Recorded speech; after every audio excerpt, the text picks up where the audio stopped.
Okay. Are you ready? I am. Yep. Awesome. Good morning, everybody watching on YouTube or Zoom. Welcome to today's Career Speaker Series. We are here today with Roni Carrasco from the Eisemann Center, a longtime and very valued JA volunteer. She is no stranger to the Career Speaker Series game, and I know that she has plenty to talk about, so I won't take up too much of her time. Roni, I'm going to go ahead and hand it over to you. Awesome. Thank you so much. So, hello everyone, and welcome to Tuesday. My name is Roni Carrasco. I work at the Eisemann Center. The Eisemann Center is in Richardson. So, if you just get onto 75 and head north, we're the exit right before you get to Plano. So, we are owned and operated by the city of Richardson, and we are a nonprofit, but we're also part of the city. So the city taxpayers pay for us to be here. And then through donations and other things, we get to do outreach into our community and serve our mission. So I will go ahead and just show you. I have a little PowerPoint. I'm going to show you a little bit about myself and how I got here. And then if you have any questions after, you can ask. So let me see. Share my screen with you.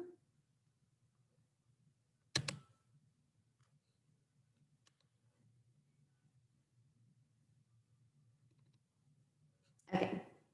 So my name, so it's Roni. At the Eisemann Center, I am the assistant marketing and development manager. So what that really means is that I get to do all kinds of things. Hold on. Please reload. That's fun. You just never know what you're going to get when you're doing stuff digitally. A great moment to remind you all to stay flexible and patient and kind when living in this virtual world, because you never know. And I'm saying all of those as in be patient, kind to yourself.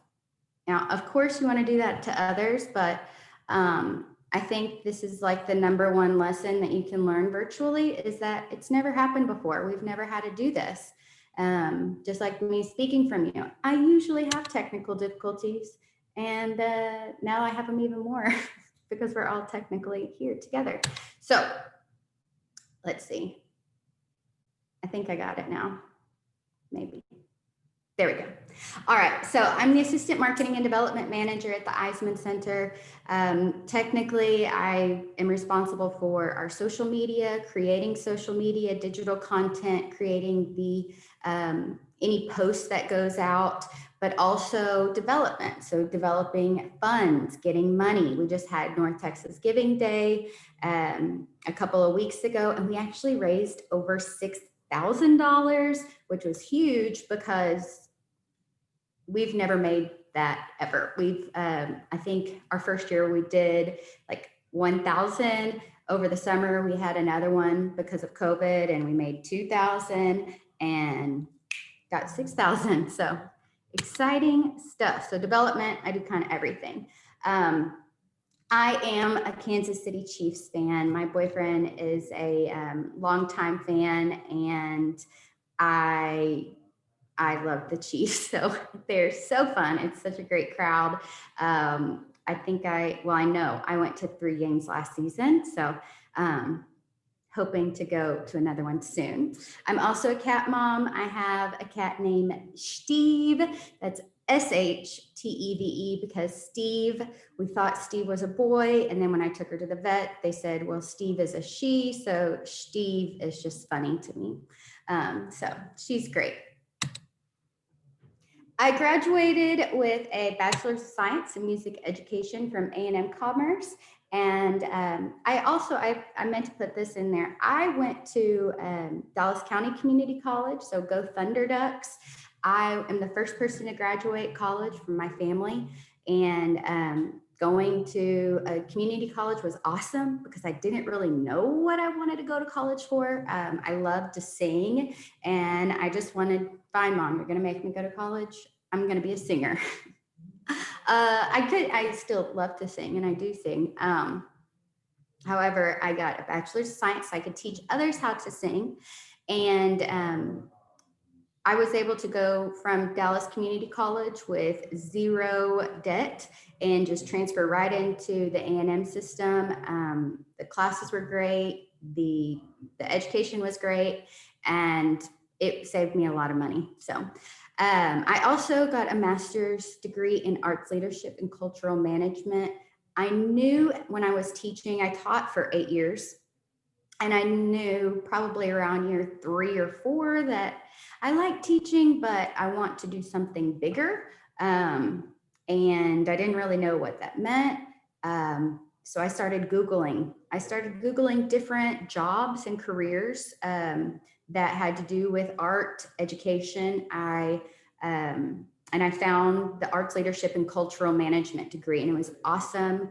I was a full-time student as well as a full-time choir director, which was really difficult. And it's a huge time commitment, but it opened up a lot of opportunities for me, like being here today and being able to talk to you. So I told you a little bit about what I do at the Eisemann Center, and I just wanted to create a little PowerPoint to show, or just a slide to show you the tools I use most often. This is created in Canva. Canva is free. It helps you design anything that you need, from a social media post to a YouTube to anything, flyers. I've used it for everything. Actually, we're a performing arts center. With COVID, there has been, complete changes in procedures, and all of our safety procedures, everything was created in Canva. So I like it. It's very user-friendly.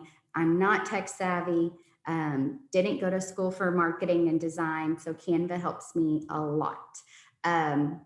The other one is iMovie. I use iMovie so often. It is so helpful. It's really user-friendly. I create a lot of videos for the Eisemann Center for our education component, and I couldn't do it without iMovie. And I started using that in March. So as soon as we got hit with, hey, you can't have any shows, I started creating movies to be able to connect with our audience still.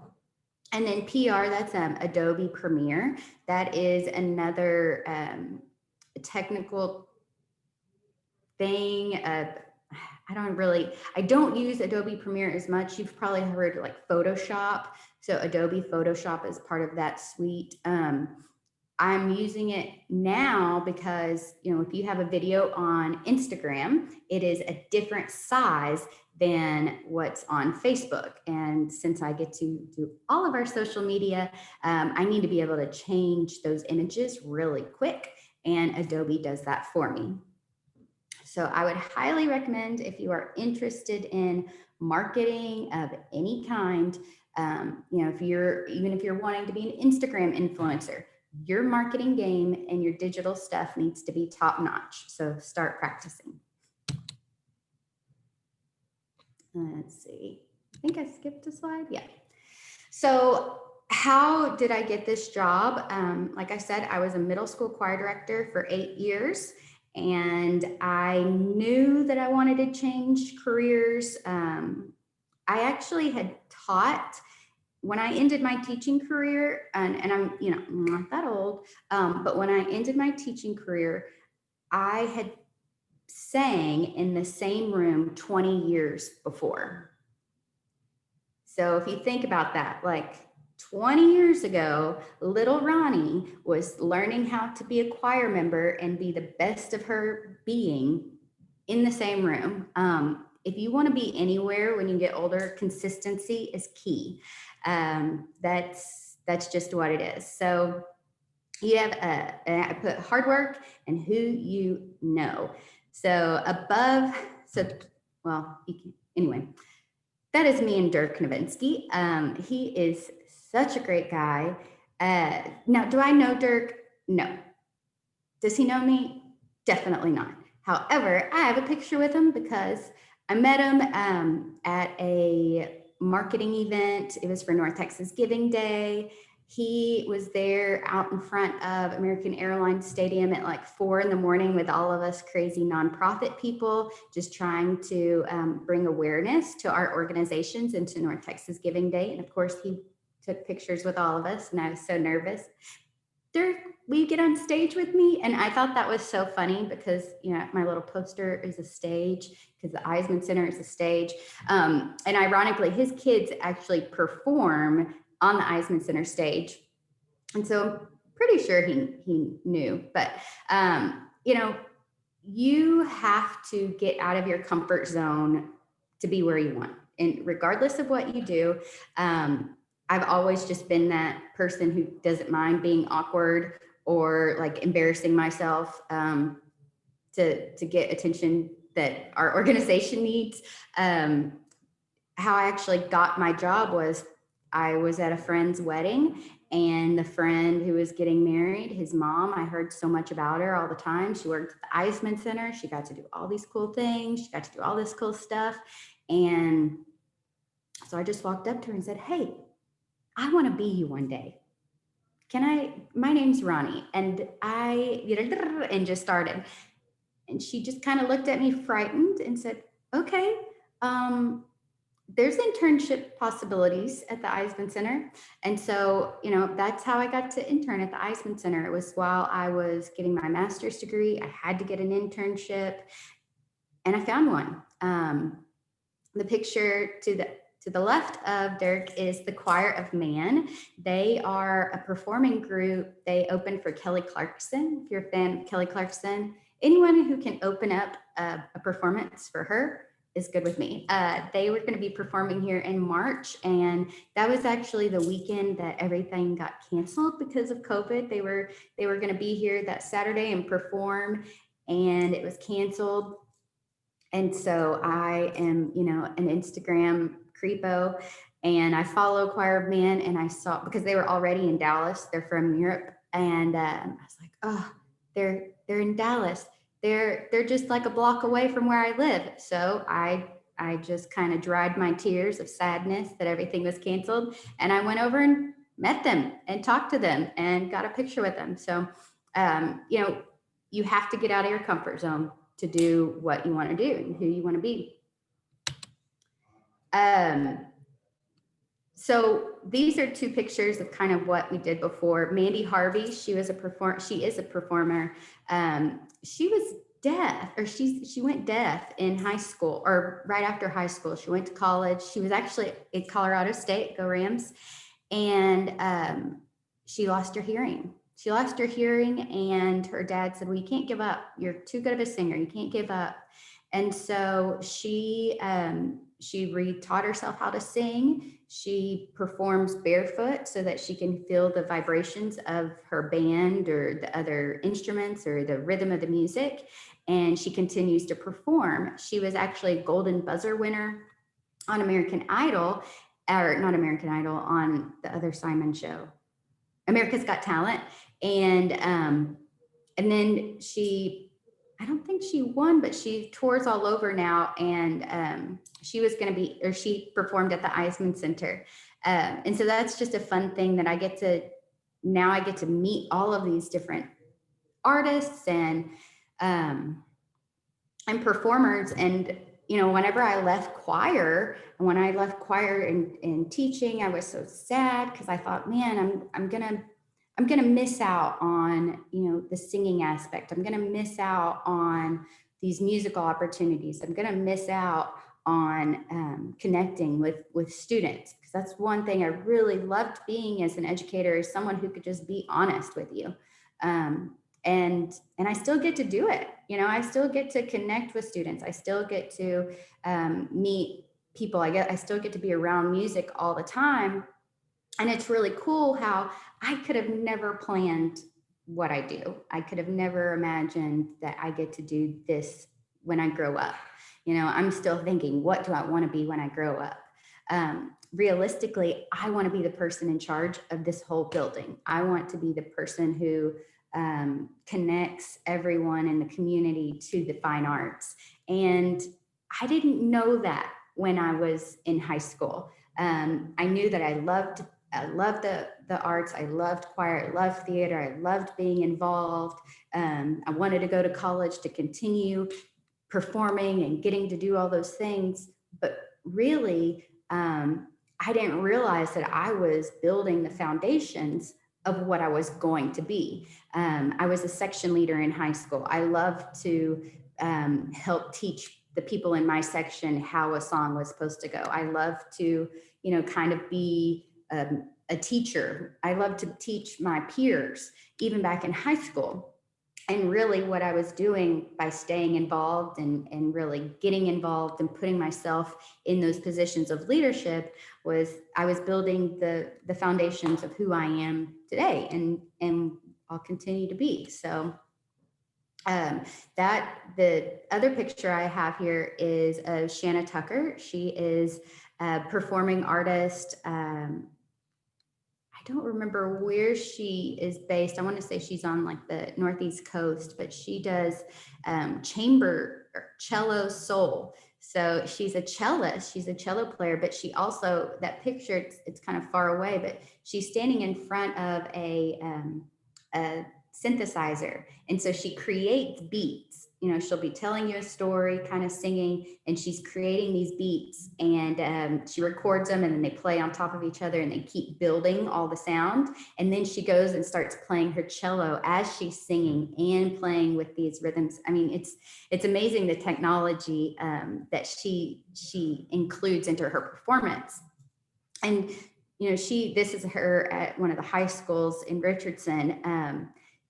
We would have artists come to the Eisemann Center, and then in preparation for them to perform, they'd actually get to go to the community and practice with the community or play for the community. Some of those kids got to actually play on her concert and record with her. But here, she's just explaining her story, and her story is kind of similar. She didn't know what she wanted to do. She went to a very prestigious high school. She got this awesome scholarship. She was playing cello, but it was classical cello, and she just wasn't in it. She just couldn't get excited about it. And so she created this entire thing of cello chamber soul. And so now she plays all over, and she's an artist that gets to do kind of whatever she wants. She makes up her own music. And so again, back to build a foundation of what you're good at, and then don't be surprised if you're doing the exact same thing, but in a completely different way 10, 15 years down the road. Let's see. So skills needed. You're in high school right now. I know, like STAR testing or your, high school, it's almost like the hardest part about high school is to realize that it's not the end all be all. But that also all the things that you're learning really do matter after high school. Like, I wish somebody would have told me, hey, keep all of your 8th grade stuff, all of your 8th grade, 9th grade work, because all of that is going to be your freshman year in college. All of that is going to be the most important thing. For my job, I know people think, oh, social media, that's so easy, that's so cool, just get some likes. I have to know how to write properly. I have to know how to write a paper or a post that is persuasive enough that people are going to want to donate $6,000 to us on North Texas Giving Day. They're going to want to come see what we're doing.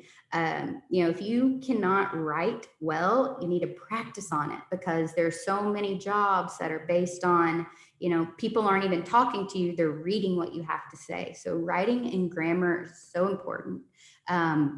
Creative content and planning, just having a good eye for it and understanding how to use the software, efficiently. I think working smarter and not harder is the most important thing. Being able to adapt and flexibility. No one told me when COVID was happening, hey, Roni, you need to go ahead and start an entire online virtual channel. You need to create videos. You need to, And I haven't even told you about that. You need to do all of this stuff in order to keep people engaged. No one told me that. No one told me what to do. I just did it. I just had to ask my boss, hey, I have an idea. How do you feel about that? Okay, great. Can you give us more details? You know, being willing to adapt and be flexible is so needed in, I think, every job. And then just being ambitious and ready to go, you know, at all times. Somebody needs something. Okay, fine, I got it. And then patience. I think patience, it's really hard for so many reasons. It's hard whenever you come into the Eisemann Center and you're the youngest person in the staff and you have like a million ideas. You have to be patient. You have to be patient to know, like, oh, not everybody is going to see me instantly and know that I have a million great ideas and want to do all of them. I might have an idea now that's not going to get put into motion for another 2 years. You just have to be patient. Like right now, when COVID happened, our entire budget was gone. We're fortunate that no one has lost their job. We still have part-time employees even, but we're all having to be really patient because I went from having a credit card with the city's name on it that I could just, I need to get some materials for my crafts from the Dollar Tree. Sure, here, charge it, to you can't spend anything. You can't buy anything. You can't do anything. So just being really patient, it's a challenge, but it's also a very important skill to need, or important skill to have. Let's see, I think that's really, okay. So I mentioned that I created these videos. So our mission is to create, foster, and sustain an environment of cultural diversity, educational enrichment, and fulfilling experiences benefiting all who live and work within our community. And for me, that means like, hey, we are used to putting shows for kids. I was also part of the family theater series, Dog Man, Judy, Moody, and Stink, Pete the Cat. We have all these shows, and then they got canceled. Well, our mission is to create educational enrichment for the people living in Richardson. And if we couldn't pay for these shows, then what were we going to do? So I created a initiative. It's called Eisemann Educates Online. You can go to our Facebook and find all the videos. You can see them on our social media. But I have Boogie Woogie Wednesday. So that picture is of me wearing a Dogman costume, teaching people how to floss in 5 easy steps. After this meeting, I'm going to go on stage and learn how to salsa dance with someone via Zoom and record it and make a video of it and then post it for Boogie Woogie Wednesday.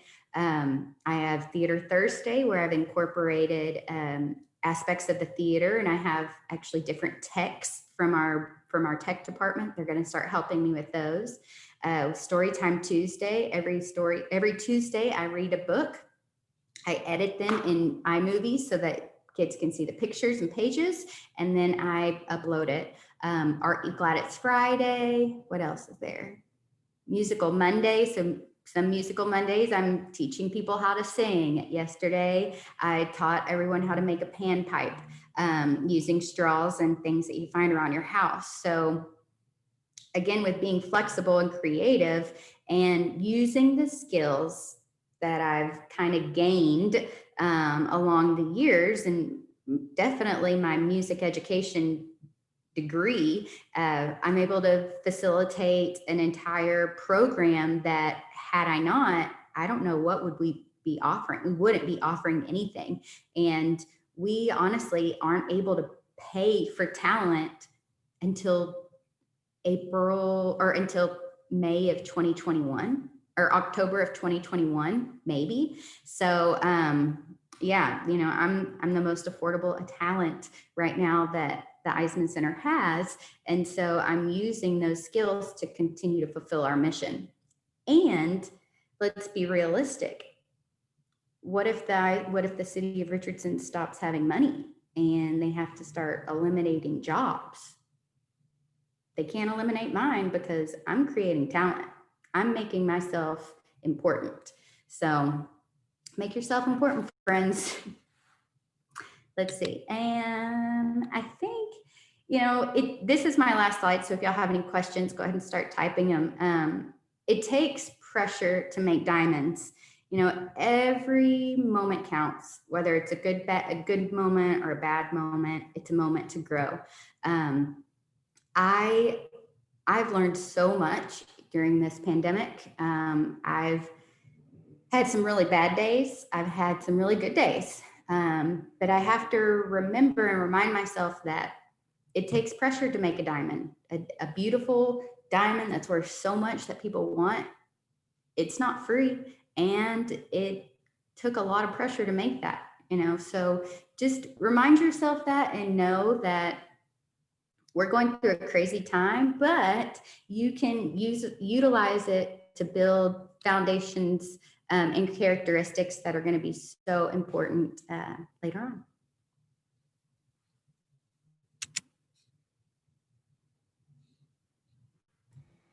Let's see. I'm going to stop my share.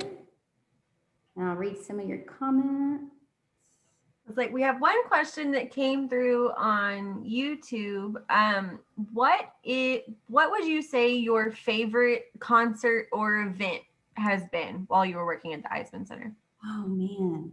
So I'll say two. One was Sammy Miller and the congregation. They are so fun.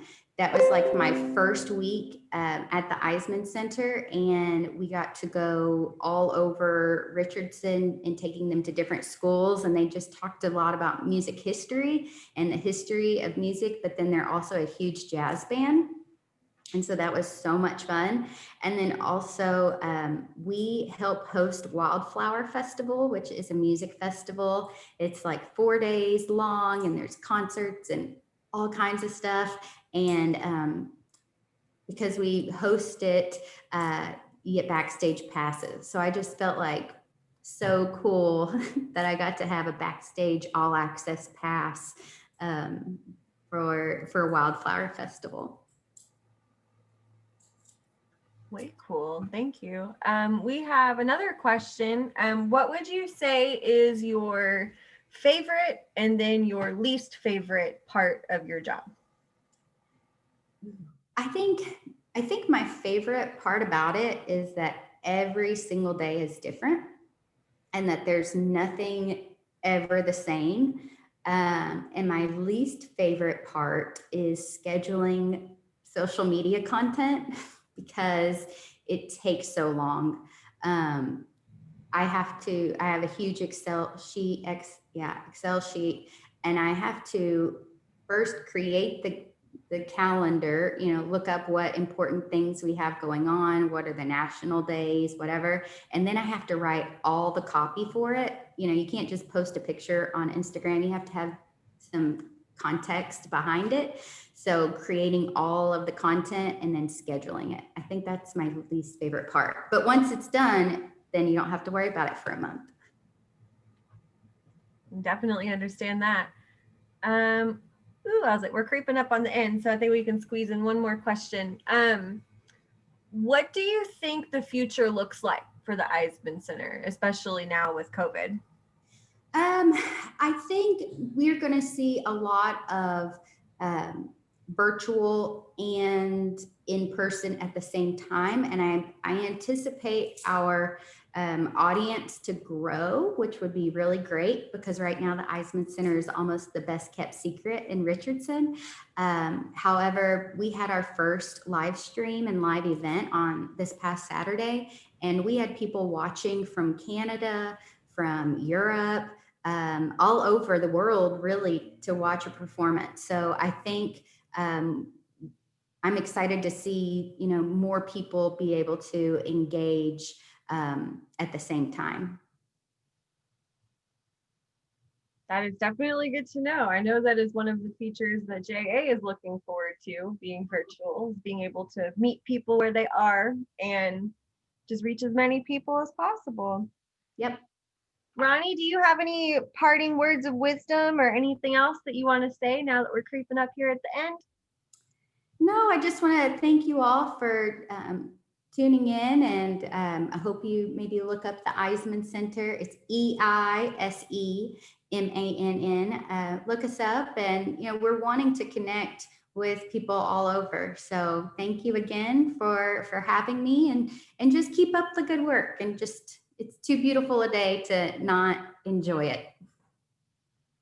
Yes, go outside, friends. You heard it first. Yes.